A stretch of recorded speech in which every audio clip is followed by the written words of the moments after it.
Yes రాజు నాయక్ గారు, నమస్తే అండి, చెప్పండి. ఏదైతే బీజేపీ శ్రేణులు మాత్రం మేము ఖచ్చితంగా ముస్లిమేతర నాయకులగానే మేము మతపరంగానే చూస్తాం, మాది హిందూ సమాజవాద పార్టీకి సంబంధించి ముస్లింలు మేము ఎట్టి పరిస్థితుల్లో ఉపేక్షించలేదు, ముస్లింలు కలవనంటేనే, ఎందుకంటే వాళ్ళ పర్సంటేజ్ ఎంత ఉంది, దానికి సంబంధించింది ఎంత ఉంది అని మాట్లాడుతున్నారు.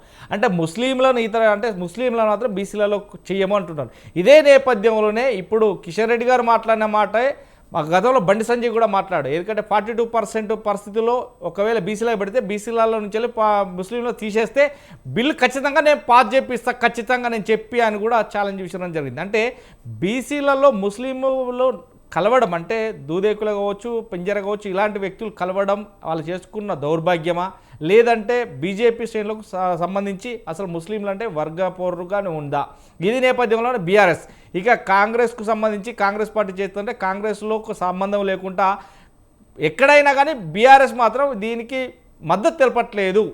ఎందుకంటే ఇప్పుడు వచ్చినటువంటి టాక్ అంటే తెలంగాణ రాష్ట్రంలో మాజీ సీఎం కేసీఆర్ను ఖచ్చితంగా ఉపరాష్ట్రపతిని చేస్తారు, దీని పార్టీ విలీనం అవుతుంది బీజేపీలోనే అంటే ఒక చర్చ జరుగుతుంది. దీనికి మాత్రం ఖచ్చితంగా చర్చ జరుపుతున్నారు తప్ప ఎక్కడ కూడా చేయలేదు. దానికోసమనే ఇప్పుడు ఏదైతే మన పార్టీ అంటే పార్టీలు కావచ్చు, అంటే గ్రామ కమిటీలు కావచ్చు, లేకుంటే మండల కమిటీలు కావచ్చు, జిల్లా కమిటీలు కావచ్చు చేయలేదు, అర్థంగా సభ్యత నమోదు కూడా చేయలేదు. దీన్ని కావాలనే తూచ తప్పకుండా పాటిస్తున్నారు. ఇది ఖచ్చితంగా బీజేపీలో విలీనం అవుతుంది ఈ పార్టీ అంటున్నారు. దానికి ఏం సంబంధం?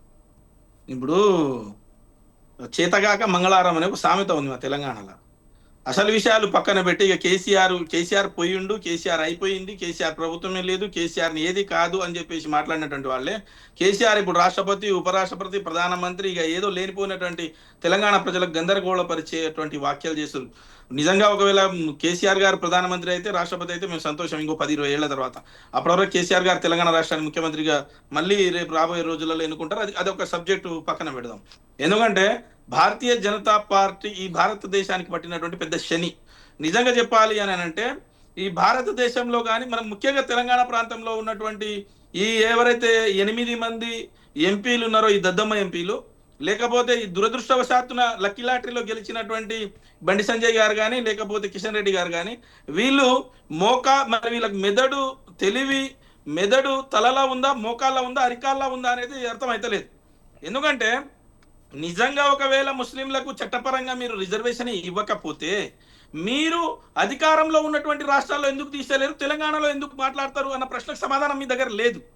అదేవిధంగా ఆంధ్రప్రదేశ్లో, లేకపోతే బీహార్కి సంబంధించి, ఒరిస్సాకు సంబంధించి, మీకు సంబంధించిన పార్టీలు పొత్తులతో ఉన్నటువంటి రాష్ట్రాలనేమో అక్కడ రిజర్వేషన్ ఉండొచ్చు, వాళ్ళకి అన్ని చేయొచ్చు, భారత మంత్రిత్వ శాఖ నుంచి స్ట్రైట్గా నిధులు ఆ రాష్ట్రాలకు పంపించవచ్చు, అక్కడ ఎలాంటివి ఏమీ లేదు.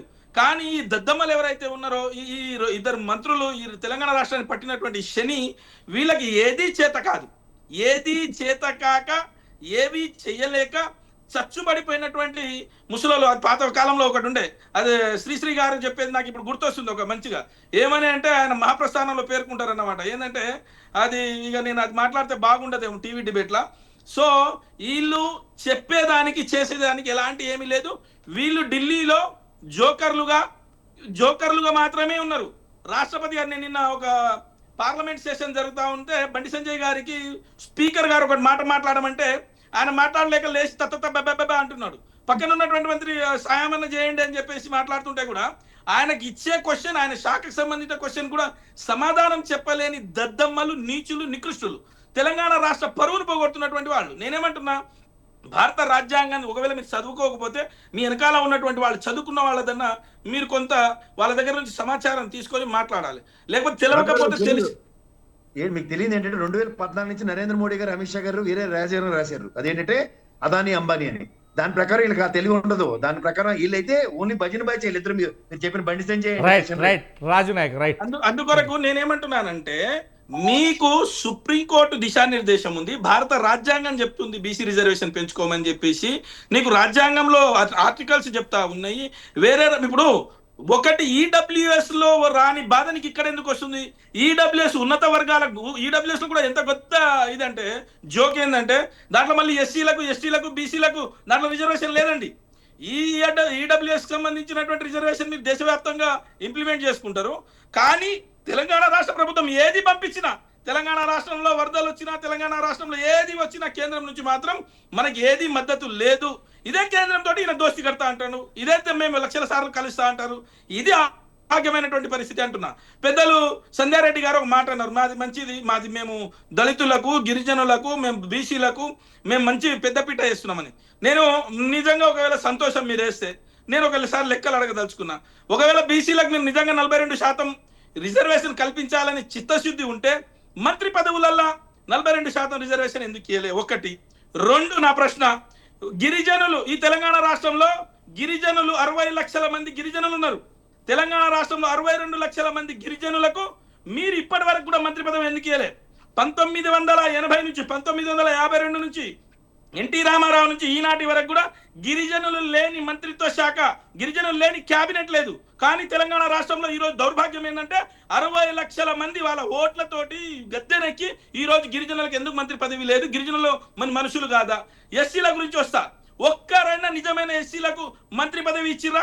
ఒక్కరు కాకుండా అంటే ఏదైతే 15 ఏళ్లుగా కష్టపడి వస్తున్నటువంటి బట్టి గారికి పక్కన తీసేస్తే మాదిగ కులానికి సంబంధించినటువంటి వాళ్లకు ఎందుకు మీరు ఇవ్వాలి? నిజంగా మీకు చిత్తశుద్ధి ఉంటే ఈ ప్రశ్నలు చాలా నేను అడిగేది కాదండి, సమాజంలో ఉన్నటువంటి ప్రశ్నలు.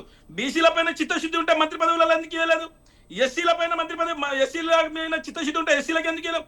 ఎస్టీలు 60 లక్షల మంది మీకు గద్దెనెక్కిచ్చి ముఖ్యమంత్రి పదవి ఇచ్చినటువంటి ఈ రాష్ట్రంలో మరి నువ్వు గిరిజనులకు ఎందుకు మంత్రి పదవి ఇవ్వలేదు? మాది పార్టీ ఎస్సీ ఎస్టీలకు బీసీలకు సంబంధించిన పార్టీ అని మీరు గర్వంగా చెప్పుకున్నప్పుడు మరి ఈ సమాధానాలు దీంట్లో చెప్పాలి కదా. ఎవరి జాగిరి అని చెప్పి చోట్లు తీసుకొని మీరు వస్తారు.